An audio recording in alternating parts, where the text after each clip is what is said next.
Complementarios. Se requiere obviamente que a partir de esa caracterización inicial que se tiene con la zonificación ecológica y económica se hagan estudios complementarios estratégicos que obviamente permitan representar o caracterizar adecuadamente esas dinámicas. Y obviamente a lo que se apunta es a contar con instrumentos complementarios que permitan de una u otra manera pues tener, por ejemplo, ¿no?, una caracterización de las dinámicas socioeconómicas, de las dinámicas que tienen implicancias a nivel forestal, por ejemplo, de las implicancias a nivel agrarias, los servicios ambientales. A ver, si vamos a poner que todas las cabeceras de cuenca son estratégicas, pues toda Apurímac es intocable. Hay cabeceras de cuenca que son estratégicas en un servicio, y sobre eso de repente definamos una estrategia, sobre las que son estratégicas. Y obviamente eso requiere un análisis. Hay que analizar cuál es la incidencia de las políticas en el territorio. Hay políticas, decisiones políticas que tienen una incidencia. Entonces, la ZE es un insumo. Y obviamente estos estudios van a permitir apuntalar o tener obviamente un punto de partida a esa visión de desarrollo que apunta obviamente un plan de ordenamiento territorial, ¿no? Y obviamente el tema, digamos que este tema se maneje desde el MINAM, es justamente porque el ordenamiento territorial, como bien lo explicó Manuel, surge como una propuesta ante un modelo de desarrollo, ¿no? Un modelo de desarrollo que estaba desequilibrándose en Europa y que obviamente surge como una alternativa para hacer frente, para reorientar o corregir ese modelo de desarrollo. Y obviamente el tema es incorporar desde el enfoque ambiental este enfoque integral, y obviamente esa es la razón de la competencia que tiene MINAM en ese sentido, ¿no? Lo que obviamente también nosotros se viene trabajando desde la Dirección General de Ordenamiento Territorial es, estamos revisando justamente todo este marco normativo, estamos diseñando los instrumentos que complementen estos estudios, dando los lineamientos de las pautas que van a tener que realizar las regiones para poder tener en cuenta este tipo de orientaciones. Por ejemplo, ¿no?, un estudio de zonas marino-costeras no se lo voy a pedir a Cajamarca, ¿no? Obviamente un enfoque marino-costero que hay que trabajar en la zona de costa, ¿no? Y otro tema también que es muy importante es que no hay pues regiones, que cada región tiene su costa, la costa es una. Hay que trabajar en una visión de costa respecto a una unidad. Y obviamente hay un tema que articular y coordinar bien con todos los actores que toman decisiones sobre la parte marina, por ejemplo, ¿no? Los temas que tienen que ver con la gestión de riesgo de desastres, por ejemplo, ¿no?, que solamente llegan a mapas, pero no hay diseño de instrumentos, no hay cuantificación de daños, no hay estimación o escenarios, digamos, de riesgo de desastre, que es obviamente lo que uno necesita para poder desarrollar políticas, y obviamente eso es importante, eso es muy importante para tomar decisiones en el ordenamiento territorial. Y obviamente esto apunta también a contar con una guía nacional que obviamente va a ser concertada con todos los actores para que se pueda tener una orientación adecuada respecto a lo que es elaborar este proceso. Si bien hay regiones que han terminado su proceso de ordenamiento territorial, lo curioso es que, su proceso de zonificación ecológica y económica, muchas de estas regiones han terminado este proceso antes de que existiera MINAM. La región San Martín terminó en el año 2006, en el 2006 todavía no había MINAM. El Cusco, Madre de Dios también terminaron antes de que exista MINAM, ¿no? MINAM solamente ha emitido 2 opiniones favorables respecto a ZE hasta la fecha, ¿no? Y obviamente una es a nivel de Satipo, que es a nivel de un gobierno provincial, y otra es la de Cajamarca, con la contingencia en Cajamarca de que tienen que tener estudios complementarios. Cajamarca no puede iniciar un plan de ordenamiento territorial en tanto no tenga estos estudios complementarios y en tanto no tenga una guía nacional a la cual tengan que adecuarse. Y obviamente eso es un poco lo que se viene precisando en estos momentos. Respecto al tema de Satipo, por ejemplo, hay algo muy curioso, ¿no? Y era que la interpretación que se dio a la zonificación, que ya definía pues que las zonas de laderas eran zonas, o las zonas de pendiente eran zonas intangibles que no se podían tocar, comenzaron a hacer, la municipalidad o las autoridades comenzaron a hacer procedimientos para erradicar el café, por ejemplo. Y no es así, o sea, el café forma parte de la dinámica que hay en el territorio, es lo único que tiene como activo para poder vivir. Entonces lo que tiene que apuntar un estudio, por ejemplo, complementario a la zonificación ecológica económica es en qué medida el aprovechamiento del café bajo esas condiciones lo hago sostenible. Si no, ¿por qué hace 2000 años teníamos andenes? Según la ZE, los andenes no deberían existir porque solo se ocupa hasta 2000 metros, 3000 metros. Pero obviamente el tema de tener una visión de desarrollo, una cosmovisión que se tuvo hace 2000 años, hizo que el hombre asuma el reto de enfrentar esa condición y hacer sosteniblemente un uso de estos pisos ecológicos, teniendo una variabilidad de producción agrícola, por ejemplo, que obviamente hemos perdido, ¿no? Esa capacidad de transformar el territorio, de hacer frente a esos cuellos de botella que podrían asumir, digamos, un territorio, lo hemos perdido. Entonces, lo que debemos entender es que justamente nuestra capacidad frente a este tema del ordenamiento territorial es que, y obviamente, una de las cosas que conversábamos en algún momento con Manuel es que estamos muy contagiados de repente de la visión urbana, de la tradición urbana de zonificar, donde se zonifica usos. Pero en una ciudad se zonifican usos a partir de un plan, a partir de una visión de desarrollo. Entonces, a partir de una caracterización, yo no voy a poder definir usos, tengo que primero tener una visión de desarrollo, o sea, la ZE tiene que tener ese complemento de dinámicas para poder definir una visión de desarrollo, si no, vamos a cometer un error muy grave, que es obviamente a partir de aspectos físicos, definir una visión de desarrollo. Eso obviamente no sucede en ninguna cultura, ni en ningún país. El tema es que apuntemos hacia construir una visión de desarrollo compartida, que el Estado obviamente desarrolle capacidades para poder conducir estos procesos y que las regiones puedan sumarse o complementarse. Un tema muy importante también es que las regiones y los gobiernos locales se miran mucho a sí mismos. O sea, los territorios compiten. Nuestro país compite, por ejemplo, ¿no? Nosotros competimos con otros países. Y obviamente desactivar actividades económicas que son importantes, que nos fijan un posicionamiento económico importante, desactivarlas frente a las que otros pueden ganar es peligroso. Nos relega como país. Porque obviamente las inversiones o el interés va. El tema es cómo negociamos o cómo gestionamos adecuadamente esos beneficios. Cómo hacemos que esos beneficios no se concentren en territorios y obviamente generen exclusión, sino que esos beneficios lleguen a todos. Y eso es justamente lo que tenemos que trabajar. Y diseñar políticas públicas territoriales que sean justas, que sean equitativas y que obviamente busquen de una u otra manera tener este criterio de que la visión de territorio contribuye al bienestar de la persona. Bueno, finalmente, para no excederme en el tiempo, son 10 minutos que me han dado, respecto al referente de información que mencionaba Manuel, bueno, se habla mucho del CINIA. El CINIA es un inventario de estudios. Lo que tenemos desde la Dirección General de Ordenamiento Territorial es el geoservidor. Obviamente me gustaría invitarlo a Manuel que lo conozca, que lo vea.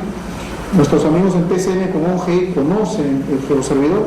Y obviamente lo que tenemos ahí es un servicio de información muy potente, muy importante, que está a disposición de las entidades públicas y en donde ponemos a disposición la información que el Ministerio del Ambiente viene acopiando de estos procesos de ordenamiento territorial que se generan en todas las regiones, que acopia de todos los sectores, pero que los lanza no físicamente. O sea, en un geoservidor no van a ver pues los shapes o descargar información física. Lo que van a ver es un servicio compartido que se comparte con todas las entidades públicas y que está condicionado en un geoportal, y que obviamente esto suma a lo que se viene trabajando con el CCID, que se trabaja con la Oficina Nacional de Gobierno Electrónico, ¿no? Entonces, esta es una herramienta muy potente que nos permite justamente poner a disposición y evitar justamente que el Estado le pague al Estado, ¿no? Para que se eviten estas duplicidades de información. En el marco también del programa presupuestal que venimos trabajando con el Ministerio de Economía y Finanzas, un programa presupuestal que tiene el 068, que es de atención de emergencias y vulnerabilidades. Hemos nosotros ya coordinado tanto con IGME, con CENAMI, con otras entidades, con IGT, para que la información que se requiere en el marco de este programa presupuestal sea puesta a disposición. O sea, no queremos encontrarnos una factura, ¿no? O sea, a mí me ha tocado también alguna vez pedir información a una entidad y le pasan una factura, ya toma la información pero te cuesta tanto. O sea, el Estado no le puede pagar al Estado, el Estado es uno solo. Y yo creo que el tema es también ser eficientes en ese sentido, de ese punto de vista. Bueno, esperando no haber abusado del tiempo, espero que esto haya aportado, digamos, a la discusión que venimos trabajando. Muchas gracias.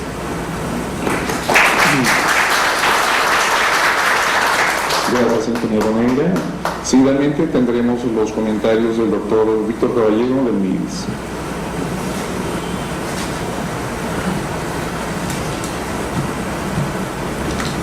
Bueno, quiero hacer dos aclaraciones antes de empezar. La primera es que la presencia mía, que a nombre del MIS, ha sido un pedido de la ministra para que lo represente, pidiendo disculpas del caso. Y lamentablemente no he tenido el documento a la mano como para poder opinar respecto a su contenido. Solo solo se ha expuesto la exposición de Manuel y voy a opinar sobre lo que Manuel ha expresado acá, ¿no? Claro, con las disculpas del caso de no haber leído con anterioridad el texto que Manuel ha trabajado. La segunda es que, bueno, se me dice doctor, pero tengo que aclarar que no soy doctor, soy licenciado nada más en sociología, y claro, es una referencia que me diga el doctor, pero creo que hay que aclarar el nivel académico que uno tiene, porque creo que es un asunto ético el no asumir un cargo o una profesión o un nivel profesional que no corresponde. Bueno, ya yendo directamente al tema, yo creo que la exposición de Manuel, lo que ha presentado con bastante claridad y solvencia académica, me obliga a entrar al tema de otra perspectiva. Y esta perspectiva está más marcada por la experiencia propia profesional de los últimos años, que he tenido que ver con los temas relacionados a los conflictos de demarcación territorial, los conflictos territoriales, los conflictos de límite, y que de alguna manera ponen como cuestión previa en toda discusión sobre ordenamiento territorial cuál es el imaginario existente en las poblaciones respecto de lo que se está discutiendo. Y por otro lado, también pone en discusión algo que para mí resultó sorprendente: la construcción de identidades locales, provinciales, étnicas, en la discusión del ordenamiento territorial. Digo esto que es una cuestión previa para la discusión, porque resulta siendo el elemento determinante para la decisión de cualquier política. Para mí fue particularmente preocupante que, por ejemplo, en torno a la disputa de cómo se decide el manejo del territorio y los recursos naturales que estaban dentro de esos territorios, se construyeran identidades para decir, por la identidad que yo tengo como territorio, esto me pertenece y nos diferencia de lo otro. Identidades que han sido construidas probablemente por un tipo de reflexión que no corresponde a un proceso histórico. No quiero burlarme de nadie, ¿no? Quiero plantearlo exactamente en la misma dimensión que lo plantearon, pero la discusión en torno al tema del agua en Moquegua dio lugar a que se construyera un discurso de la identidad moqueguana y de la moqueguanidad. Y eso terminó frustrando una enorme discusión respecto de cómo vamos a desarrollar la discusión del proyecto hídrico de la cuenca del río Colla, o la discusión entre límites entre Moquegua y Puno respecto a la parte alta y de la mina, o respecto a la discusión del uso del recurso del agua entre Moquegua y Tacna. Esta discusión de la moqueguanidad no es única en el territorio nacional. Fue lo más contundente, lo más duro, lo más difícil, Pero también apareció la discusión de el tema de la identidad de la población del área respecto de la convención, y bueno, aquí algunos amigos me acompañaron en esa discusión. Los pobladores del área extrajeron un mapa de la colonia, y en ese mapa de la colonia dijeron: esto definía la colonia, y hasta acá llega nuestro territorio, todo lo demás es cháchara. Entonces, ¿cómo discutir este manejo de los ordenamientos? Lo que los planificadores muchas veces nos ponemos, yo pongo también a trabajar, cuando ya está surgiendo o evolucionando en las poblaciones este tipo de identidades que frustra todo proceso de planificación y de ordenamiento.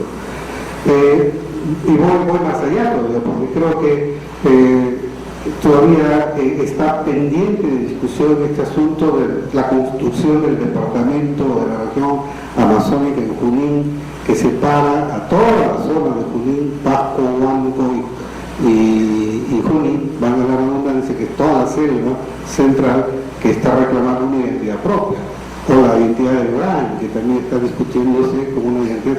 Entonces hay un punto que me parece que es central, que es esta discusión, si no toma en consideración algo que está largadamente creciendo en las poblaciones, que es este tema de las identidades y de los imaginarios territoriales, probablemente nuestros planes o nuestros planificadores podrían darse con una sorpresa muy grande.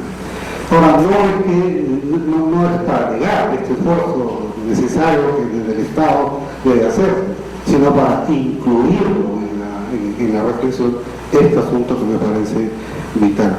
Otro elemento que me parece vital y que se explica también esta discusión del ordenamiento territorial o estos dilemas de política pública, como lo plantea Manuel, es el asunto de las desigualdades y de las inequidades existentes en territorios. Y es marcadamente cierto que el proceso de desarrollo económico que ha tenido el país en los últimos 20 años ha generado profundas desigualdades. Y sobre estas desigualdades es que se tiene que trabajar, porque no hay que considerar lo que existen o que ya son cuestiones dadas, sino cómo a partir de ellas uno puede desarrollar políticas públicas que permitan romper estas brechas de desigualdades existentes en el país, que es algo que en el MIDIS se viene trabajando de manera particular. Pero en torno a estas cuestiones de desigualdades también se vienen construyendo mitos o ideas de desarrollo que están no distorsionando, pero están poniendo en discusión asuntos muy reiterativos en la discusión teórica, académica, histórica, respecto al rol de determinados sectores económicos en el desarrollo del país. He visto las discusiones, he leído los documentos, llegan los oficios, pero es posible proponer una política de ordenamiento territorial excluyendo alguna actividad económica de ello. Da la impresión que sí. O sea que cuando uno ha leído una cantidad de proyectos y de planes de desarrollo locales, urbanos,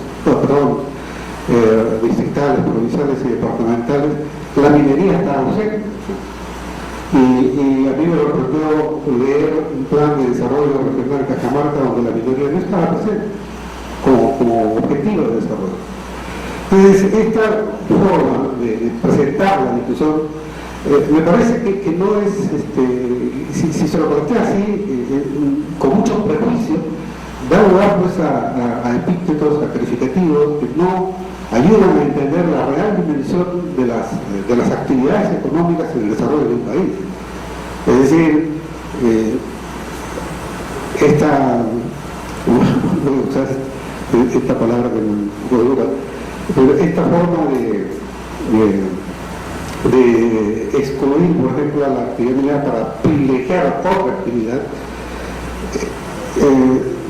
da lugar a que uno diga qué agentes económicos están detrás como para impedir que un país tenga un desarrollo armonioso o por lo menos coherente. ¿Qué idea de desarrollo está detrás en esta propuesta.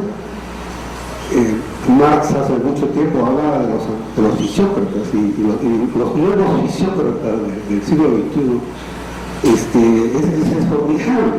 Es decir, solo la actividad agropecuaria y ganadera es la que produce valor. Por lo tanto, estos nuevos fisiócratas del siglo XXI en realidad llegan a sobrevalorar y a dejar de lado estas otras formas de desarrollo económico. No de una forma de descalificar, pues, los fisiócratas fueron una teoría económica bastante sólida y respetable, y hay pensadores muy sólidos en esto, ¿no? No voy a hablar de ellos, ilustres profesores de economía, creo que conocen mucho de esto, pero sí creo que esta visión del desarrollo que trata de superar desigualdades con conceptos que excluyen actividades económicas, no me parece que puedan ayudar a trabajar, o por lo menos a debatir seriamente estos asuntos. Y por último, hay un tema que sí creo que es importante señalar, que es el rol del Estado como un rol ordenador de un proceso social y económico de un país. Creo que muchas veces nos dejamos ganar por esta dinámica descentralista donde lo que se busca es que el Estado pierda su función de Estado.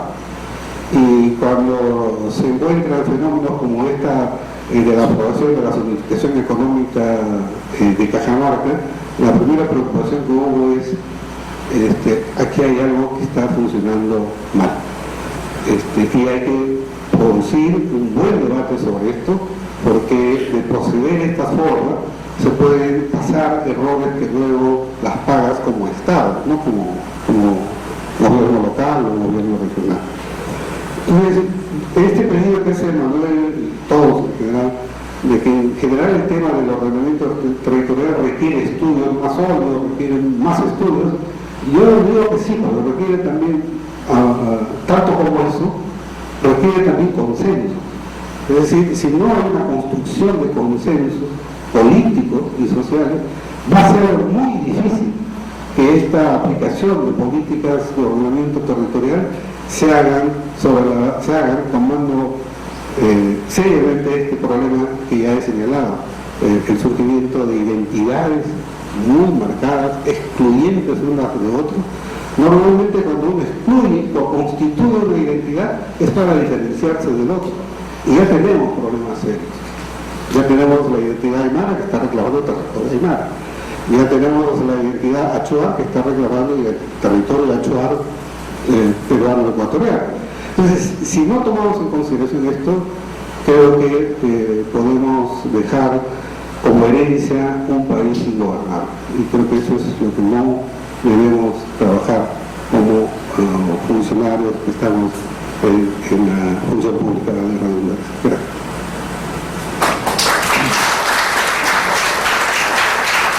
Agradecemos al licenciado Víctor Caballero. Vamos a dar paso a las intervenciones del público asistente. Por este orden, nos indican el nombre de la institución y a quién va dirigida la pregunta. Empezamos por este lado, después continuamos por este lado. Sí, señor.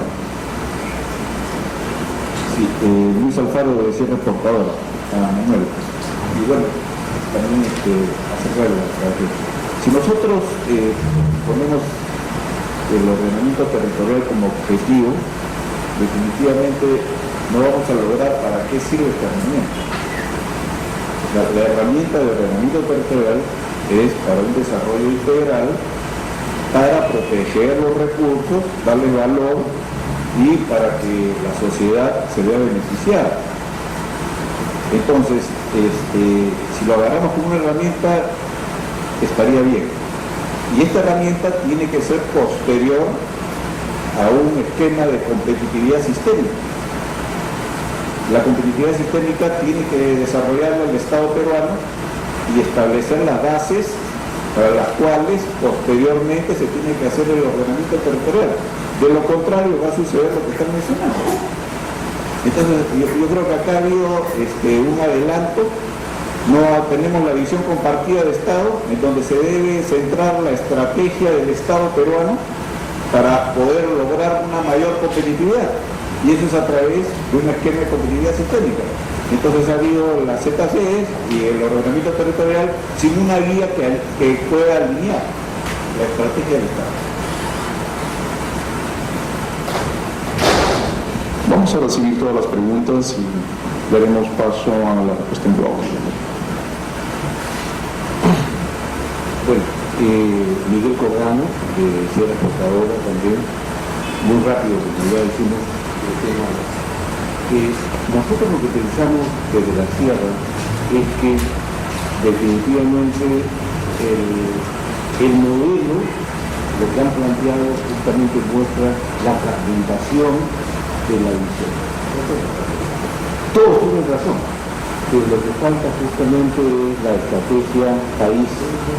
Y en la estrategia país lo primero que te dice es, después de 20 o 30 años de actuación, que nos hemos vuelto exportadores de recursos naturales. Por lo tanto, la misión más importante que tiene el país es dar valor agregado a los recursos naturales. Si esa fuera la visión, significa que el ordenamiento del territorio tendría que tener un componente no de oferta, como lo que hemos escuchado, sino tiene que tener un componente de mercado en el cual los países competidores nuestros, Colombia, Ecuador, Chile, Brasil, muestran diferentes grados de complementación económica con nosotros y evidentemente el Perú también tiene ciertas ventajas que no las aprovecha. Entonces, por consiguiente, el aprovechamiento o el ordenamiento del territorio y sus recursos tiene que responder necesariamente a un modelo de actuación que debe partir de una premisa fundamental. Primero, que el que establece es el Estado, el gobierno, la política de ordenamiento territorial. Segundo, que el sentir del Estado debe descansar en algo que no hemos hecho de transformación productiva en el país en los últimos 50 años. Por ejemplo, si nosotros viéramos el Asia como modelos Japón, Corea del Sur, muestra lo mismo que hemos escuchado acá, con la diferencia es que los sectores, cada sector ha creado planes de actuación que hacen que la descentralización, en este caso los gobiernos locales o los gobiernos regionales, tengan los incentivos para implementar esos programas dentro de sus propios territorios. En otras palabras, los sectores, llamémoslo así, productivos, en este caso, por ejemplo, transportes y comunicaciones, ha creado unos modelos logísticos extraordinarios. Pero los otros sectores deberían aplicar esos modelos para integrar al territorio. De otras palabras, por ejemplo, en el Perú no vemos pues, en los próximos 20 años de que se cree una ciudad productiva de la nada. Entonces, ¿cómo podemos crear una ciudad productiva como lo es Corea del Sur, más allá de Seúl, a 50 kilómetros, ¿no es cierto?, Daegu, en la cual no hay nada de recursos naturales, sin embargo, están viviendo 120.000 personas. Hace 2 años no había esas 120.000 personas. Significa que lo que usted ha mencionado, señor Manuel, ¿no es cierto?, es correcto, es cierta la visión, pero no tenemos la capacidad de articulación de diferentes sectores en un solo territorio aplicando un presupuesto que viene desde el MED como una estrategia, desde el CEPLAN, y que se aplica a través de ciertos instrumentos. De modo que en conjunto yo creo lo siguiente. Tenemos termómetro, tenemos algo que mide la presión, tenemos otro instrumento más o menos desarrollado para medir los microclimas, etc. Pero el problema fundamental es que creemos que la zona económica ecológica va a responder a todas las respuestas. Y creemos, y eso es definitivamente falso. Entonces pienso que hay que reconocer que la biosfera, la biodiversidad, los temas territoriales, Amazonía, son realidades concretas. Y no vemos cómo se aplica esta instrumentación a los territorios. O sea, Arequipa sigue siendo la misma hace 50 años. De modo que, ¿cómo hacemos que deje de aplicar cebolla? ¿No es cierto? El ajo. Entonces, yo creo que esta respuesta que deben dar este plan, definitivamente no está en el plan de ordenamiento territorial, está en un plan estratégico a nivel nacional, que alguien tiene que dirigir, orientar, como lo han hecho otras experiencias en otros países. No quiero expandirme mucho, pero creo que por ahí más o menos explicarme. Doctora Macías. Bueno, primero, muchísimas gracias, porque realmente estamos aprendiendo de estas exposiciones. Yo creo que las visiones tanto de Víctor como de Daniel se complementan totalmente, porque Víctor ha hablado más de lo que ya existe y ha hablado más de personas, ¿no? Daniel ha hablado más desde el enfoque económico, etc. Yo en estas dos visiones me hago también algunas preguntas, ¿no? ¿Qué rol juega, por ejemplo, la informalidad y qué rol juega lo ilícito? Quizás porque Daniel y yo estamos en debida y estamos batallando con ello, ¿no? Entonces, creo que en ese sentido también me preguntaría qué aproximación antropológica, psicológica, interdisciplinaria debe haber a las personas. Pues ya estamos hablando de bosque, estamos hablando de territorialidad, etcétera, pero las actitudes y las conductas requieren de un trabajo interdisciplinario, el cambio de ellas, ¿no? Y en eso también me preguntaría qué papel juega la población joven que tiene una ventana de vida de oportunidades y que además maneja la conectividad, lo informático. Nosotros en la experiencia que tenemos vemos que los jóvenes se están convirtiendo en brokers de los padres campesinos que no entran a la era digital, ¿no? Entonces nuestro sesgo quizás es más de personas, ¿no? Y coincido con Víctor de que aunque tiene que haber una estrategia, y también contigo una estrategia de país, etcétera, tenemos que ver la pluralidad, tenemos que ver la diversidad. Yo no creo que exista un solo modelo. La visión amazónica es totalmente diferente en cuanto al territorio, ¿no? Nosotros estamos, por ejemplo, viajando entre 2 días para la entrega con los presidentes regionales de títulos a todas las familias que fueron sojuzgadas por Artemio, en San Martín y en Loreto, ¿no? Y esa es una situación totalmente especial, pero no es la única, hay una diversidad de situaciones, ¿no? Y la otra es que comparto con Víctor que tenemos que partir de lo existente, de lo que hay. Ningún grupo humano va a aceptar un cambio si no partimos de lo que realmente ya tiene, siente, etcétera, ¿no? Incluso de lo económico, ¿no? Que puede ser convertido, se le puede dar valor, se puede extender a otras cosas, pero creo que eso es sin dejar de vista los mercados, la posibilidad de sostenibilidad, etcétera, etcétera, ¿no? Entonces es en realidad un proceso, ¿no? Bueno, y por último, quiero decirles que siempre hablamos de territorialidad y todo, pero no hablamos de lo que significa la afectividad. Y yo creo que la presencia del Estado no esporádica, sino permanente, de creación de lazos de confianza es indispensable, sobre todo en un país que ha tenido 15, 20 años de terror, ¿no? Gracias. Buenas tardes, Germán Hilares de Bebida. Solo 3 preguntas cortitas más para el doctor Manuel Glave. Creo que el ordenamiento territorial es a lo que tenemos que llegar, llegaremos en unos años, va a demorar. Pero estamos pensando, por ejemplo, en las comunidades de la vertiente oriental, de la cordillera de los Andes y zona de selva, donde hay territorios estancados y territorios perdedores.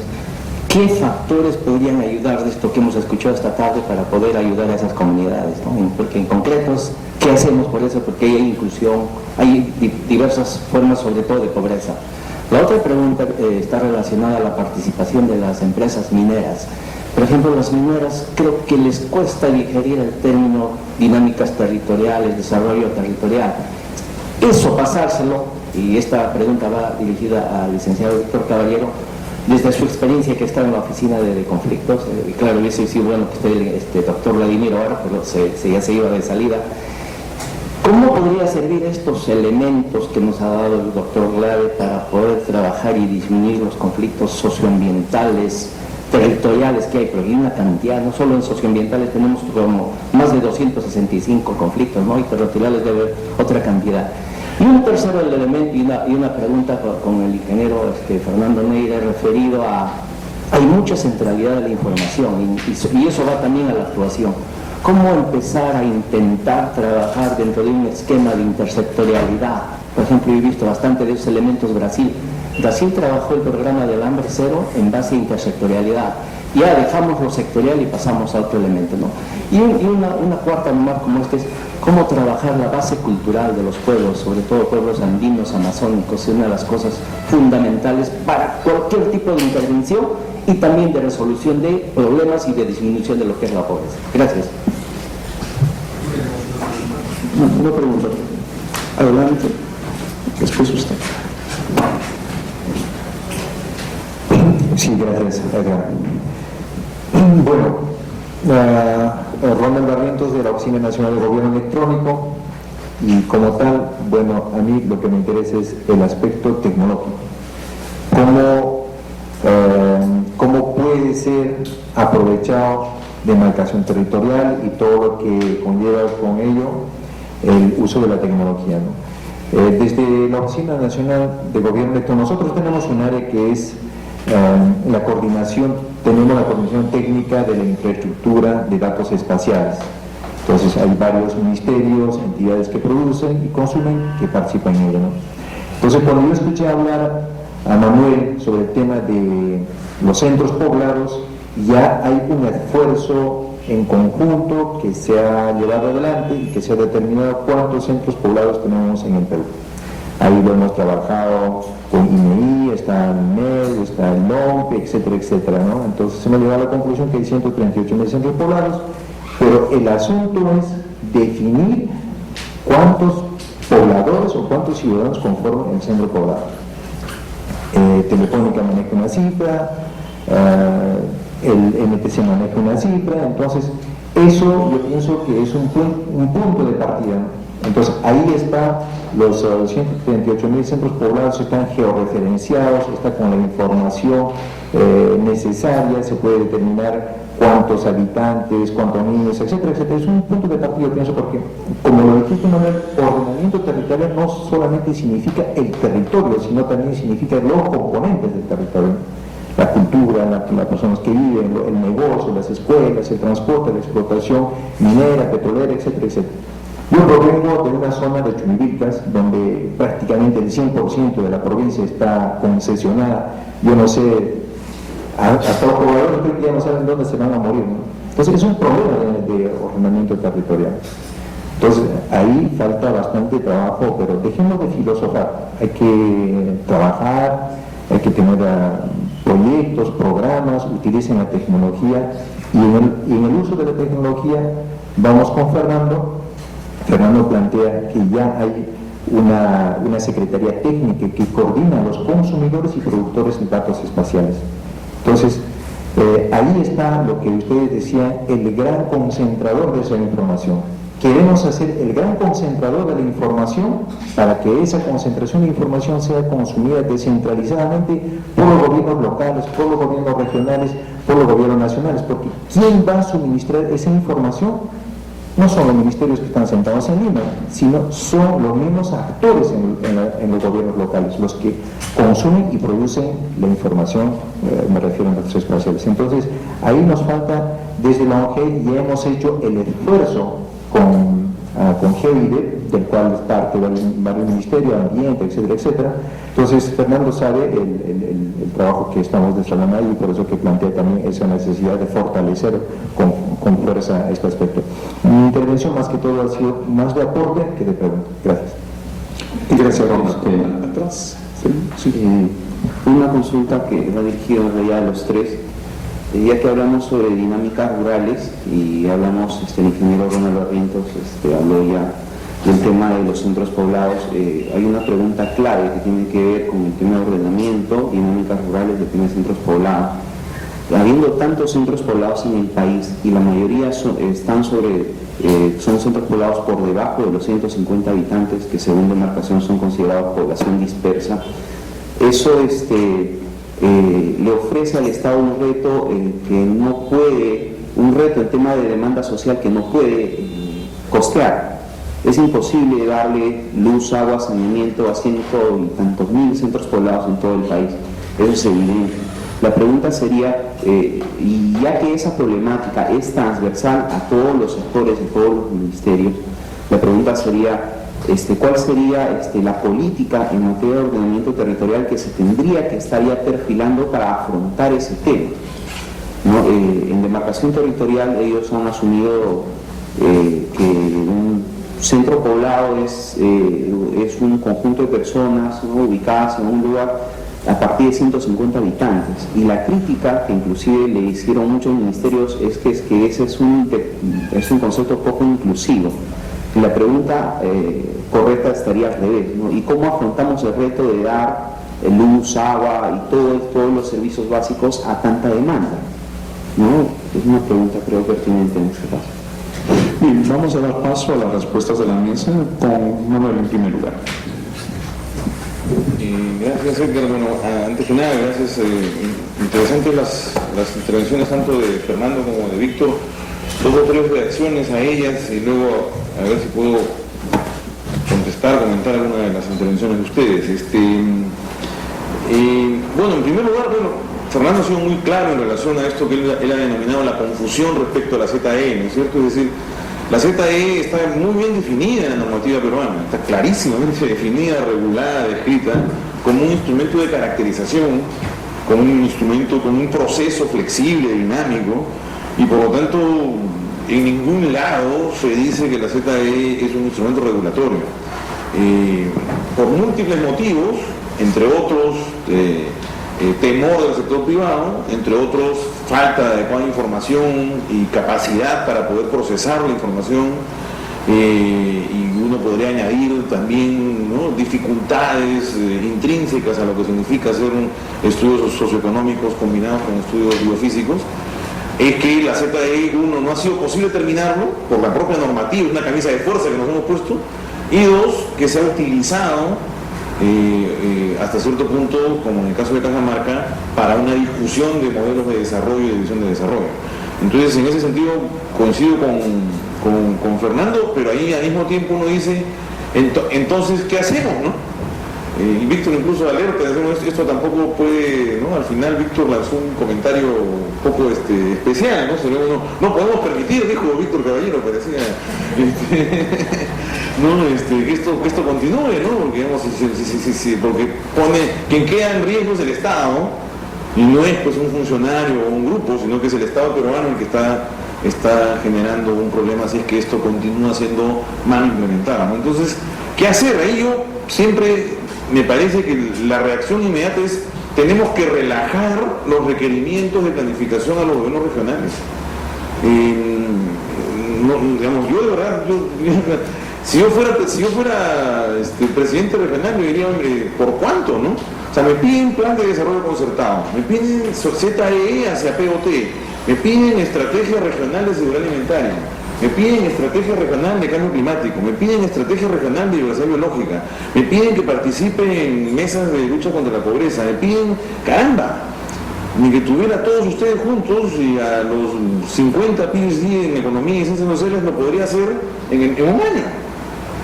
Entonces tenemos que de alguna manera encontrar una salida y apostar a que el gran instrumento que es el Plan Estratégico de Desarrollo Concertado sea fortalecido, empoderado, recargado con elementos que permitan definitivamente tener estos múltiples espacios de gestión como son los acabo de listar. Pero la verdad es que si nosotros esperamos que cada uno regional sea capaz de producir diferentes instrumentos de gestión, estamos pidiendo peras al olmo, ¿no? Entonces, a mí me parece que en el tema de OT es cuestión de exigir, requerir, pedir en un horizonte temporal que los planes de desarrollo concertados vengan acompañados de una definición de visión territorial de largo plazo. Y eso obviamente va a estar mejor alimentado el día que la ZE esté terminada, más allá de ese consenso metodológico, técnico, político, pero mientras no haya ZE terminada no podemos seguir esperando, ¿no? Ahora, dicho eso, Muchos han comentado, bueno, necesitamos una visión, ¿no? Competitividad sistémica y otros discursos. Bueno, si no hay una visión política nacional compartida, no se puede hacer. En el Congreso nos preguntaban a Fernando, a mí, a otros, ¿no? ¿Es factible construir una visión territorial compartida? ¿Cuán factible es? ¿No? Entonces, ¿cuál es la madurez política e institucional de la sociedad peruana para arribar a una visión política compartida? ¿No? Digamos, ese es el gran dilema institucional político que enfrentamos, ¿no? Si no somos capaces de tener al menos consenso sobre visiones de ocupación del espacio, pues tenemos razón, no vamos a poder ordenar nada, ¿no? Y entonces ahí el tema que alerta Víctor es interesante, ¿no? Hasta qué punto hay procesos locales que también están generando conflictos en visiones compartidas en el territorio, ¿no? Yo no sé hasta qué punto, Víctor es un poco pesimista, pero yo creo que el tema de identidad también puede ser visto como una oportunidad y no como una restricción. Son casos y casos, ¿no? Digamos, las identidades pueden frustrar procesos de planificación, pero también pueden ser un activo de un proceso de planificación. Pero en fin, es un tema más difícil.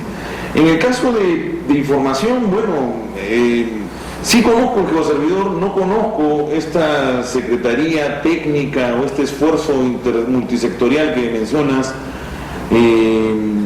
Lo del geoservidor es una maravilla, es una innovación tremenda en la provisión de información desde el MINAM. Igual creo que es un primer paso, creo que está incompleto, es insuficiente, y me parece a lo que yo me refería cuando hablábamos de un sistema de información integrado es más que lo que el geoservidor provee y puede proveer, y es más en la línea de lo que usted describía, ¿no? De tener una especie de nodo de coordinación de información estratégica para la planificación regional y local, ¿no? Además el tema de si cuesta o no cuesta, ¿no? Y por último, bueno, el tema ya he comentado, ¿no? Tanto Luis como Miguel hablaban de la fragmentación de la visión, la competitividad sistémica. Yo creo que ahí hay un punto interesante, no me acuerdo, la pregunta tuya, Miguel, me hizo pensar en la necesidad de encontrar regiones piloto, ¿no? O sea, yo creo que, digamos, el tema ya basta de filosofar, también decías tú, digamos, yo creo que estamos en condiciones de identificar regiones piloto.